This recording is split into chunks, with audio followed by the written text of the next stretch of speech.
अस्सलामुअलैकुम dear students, कैसे हैं आप सब। उम्मीद करती हूँ कि आप ईमान और सेहत की बेहतरीन हालतों में होंगे इंशाअल्लाह ताला।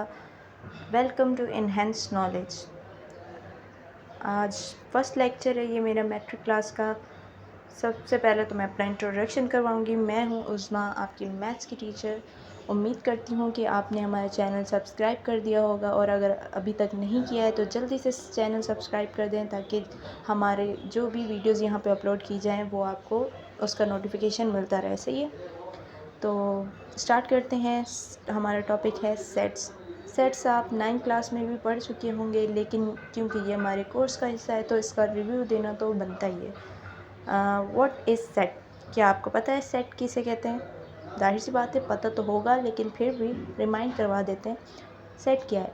Set is a well defined collection of distinct object. क्या मतलब? डिस्टिंक्ट ऑब्जेक्ट से क्या मुराद है? मुख्तलिफ ऑब्जेक्ट। सही है। और कलेक्शन का तो आपको पता होता है। कलेक्शन क्या होता है? कोई भी मजमुआ चीज़ों का, किसी भी चीज़ को आप जमा करते हैं तो उनका जो मजमुआ होता है उसे हम कलेक्शन बोल रहे होते हैं।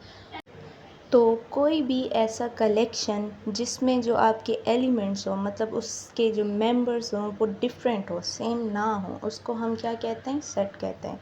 मिसाल के तौर पर सेट ए ले लें। सही है। सेट ए में देखें, आपने देखें उसमें क्या है? नंबर्स का एक कलेक्शन है। 1 2 3 4 5 नंबर्स हैं ना, इनका कलेक्शन है। अब देखें ज़रा, इसके जो मेंबर्स हैं, मतलब 1 2 3 4 5, ये सेट के क्या हैं? मेंबर्स हैं, एलिमेंट्स हैं। ये सारे एक दूसरे से डिफरेंट हैं। ऐसा नहीं है कि दो जो है, मतलब 2 जो है इसमें वो 2 मरतबा रिपीट हो रहा हो, या 4 जो है वो इससे ज़्यादा एक मरतबा से ज़्यादा रिपीट हो रहा है, ऐसे नहीं है।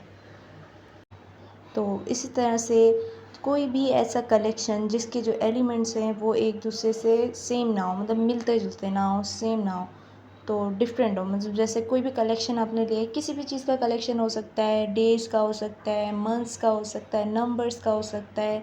दुनिया में बहुत सारी चीज़ें हैं जिनके हम कलेक्शंस बनाते हैं, कलेक्शन करते हैं ना, तो वो सेम ना हो, जिसमें एलिमेंट्स उसके सेम ना हो, उसको हम सेट कहते हैं। अब मिसाल के तौर पर आप सेट बी देखें। सेट बी में हमने एलिमेंट्स लिखे हुए हैं। कौन से लिखे हैं? A B C D. सोचें ज़रा, ये कौन से कलेक्शन है? अल्फ़ाबेट्स की कलेक्शन है। सही है, ये तो समझ आ गया अल्फ़ाबेट के। अब इसके एलिमेंट्स को चेक करें कि क्या ये सेम है या डिफरेंट है। ए अलग है, बी अलग है, सी अलग है, डी अलग है। ऐसा तो नहीं है कि ए को मैंने 2 3 मरतबा लिखा हो या बी को मैंने बहुत सी मरतबा लिखा हो, रिपीट नहीं हो रहे, सब अलग अलग आ रहे हैं, तो ये क्या है? सेट है। इसलिए हमने इसके आगे क्या लगाया है? टिक के, मतलब ये एक सेट है। इसी तरह सेट सी देखें ज़रा। सेट सी में भी कुछ कलेक्शंस है। किस चीज़ का कलेक्शन है? नंबर्स का। इसमें क्या है? 1 2 1 3।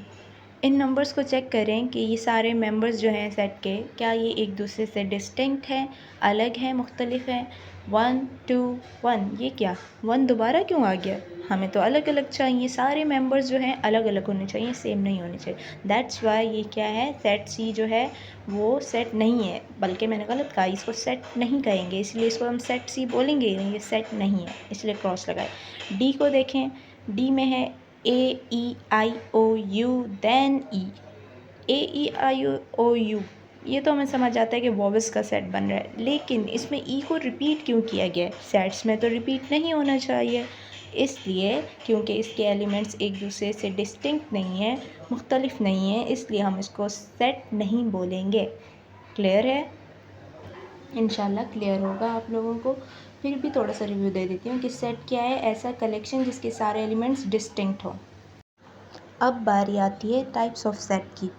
टाइप्स ऑफ सेट तो बहुत सारे होते हैं, मतलब इक्विवेलेंट सेट, बहुत सारे आगे डिस्कस होंगे, लेकिन मेजर आप जो माइंड में रखें वो क्या है? फाइनाइट और इनफाइनाइट का कॉन्सेप्ट आपको क्लियर होना चाहिए कि फाइनाइट सेट कौन सा होता है और इनफाइनाइट क्या होता है। तो फाइनाइट सेट वो होता है जिसके एलिमेंट्स को हम काउंट कर सकते हैं, मतलब वो काउंटेबल हों। फॉर एग्ज़ाम्पल ए देखें। पहले तो मुझे बताएं, क्या ए सेट है? जी बिल्कुल सेट है। क्यों? क्योंकि ये है तो कलेक्शन अल्फ़ाबेट्स का ए बी सी डी, लेकिन इसके सारे एलिमेंट्स एक दूसरे से मुख्तलिफ हैं, डिस्टिंक्ट हैं, दोनों कंडीशन सेटिस्फाई हो रही हैं, दैट्स वाई ये एक सेट है। तो सेट ए में ए बी सी डी कितने एलिमेंट्स आ रहे हैं? कितने मेंबर्स आ रहे हैं? 4 आ रहे हैं। सही है। तो काउंट कर लिया ना हमने, देख के हमें समझ आ गया कि इसके अंदर 4 एलिमेंट हैं, तो जो काउंटेबल हो उसे कहते हैं फाइनाइट सेट। अब बी के एलिमेंट्स चेक करें ज़रा, Monday, Tuesday, Wednesday, Thursday, Friday, Saturday, Sunday, पूरे 7 डेज़ के नाम लिखे हुए हैं। कलेक्शन किसका है? Days of the week. और इसमें कितने लिखे हैं डेज़? पूरे 7। हमने काउंट करके बता दिया कि इसके अंदर 7 एलिमेंट्स हैं। दैट्स वाई ये क्या है? फाइनाइट सेट, क्योंकि हम इसके एलिमेंट्स को काउंट कर पा रहे हैं। इनफाइनाइट सेट क्या होता है? जिसके एलिमेंट्स को हम काउंट नहीं कर सकते हों, जो अनकाउंटेबल हो। फॉर एग्ज़ाम्पल सेट ए देखें, ए बी सी, ये क्या है? एक सेट है ना, ए बी सी, तीनों एलिमेंट्स डिस्टिंक्ट हैं, है तो एक सेट। सही है। इस सेट में देखें कितने एलिमेंट्स हैं।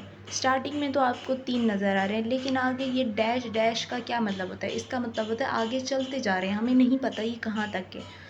तो जब हमें ये ना बताया गया हो कि ये सेट कहाँ तक जा रहा है, कितना है, मतलब आगे कितने उसमें एलिमेंट्स आएंगे, जब हमें ये नहीं पता कि इसके अंदर कितने होंगे, आगे कितने आएंगे, तो हम कैसे काउंट करके बता सकते हैं? तो ये तो अनकाउंटेबल हुआ। तो ऐसे सेट जिनको हम काउंट ना कर सकते हो, जिसके एलिमेंट्स को हम काउंट ना कर सकते हों, उसे कहते हैं इनफाइनाइट सेट। सेम इसी तरह बी है। बी में देखें नंबर्स का कलेक्शन है 1 2 3, लेकिन ये कलेक्शन कहाँ तक जा रहा है, ये नंबर्स कहाँ तक जाएंगे हमें नहीं पता, इसलिए ये क्या है? इनफाइनाइट। मैं उम्मीद करती हूँ कि आपको ये लेक्चर समझ में आ गया होगा और आपने अपने पास नोट भी किया होगा। देखें, जब तक मैथ को आप लिखेंगे नहीं ना, प्रैक्टिस नहीं करेंगे, तब तक आपको मैथ समझ में नहीं आएगी। इसलिए कोशिश किया करें कि जो भी लेक्चर्स हो उनको अपने पास लिखें, एक फेयर रजिस्टर बनाएं मैथ के लिए। तो प्रैक्टिस लाजमी है मैथ के लिए, क्योंकि आपने पेपर जो है ओरली नहीं देना होता, रिटन लिख कर देना होता है। स्पीड भी आपकी मैनेज होनी चाहिए, आपकी स्पीड तेज़ होना चाहिए पेपर के लिए, और नीट एंड क्लीन वर्क होना चाहिए। चलें, ठीक है, समझ आ गया होगा इंशाल्लाह। नेक्स्ट टॉपिक हम अपनी नेक्स्ट वीडियो में कवर करेंगे इंशाल्लाह। तब तक के लिए मुझे इजाज़त दीजिए। अल्लाह हाफ़िज़।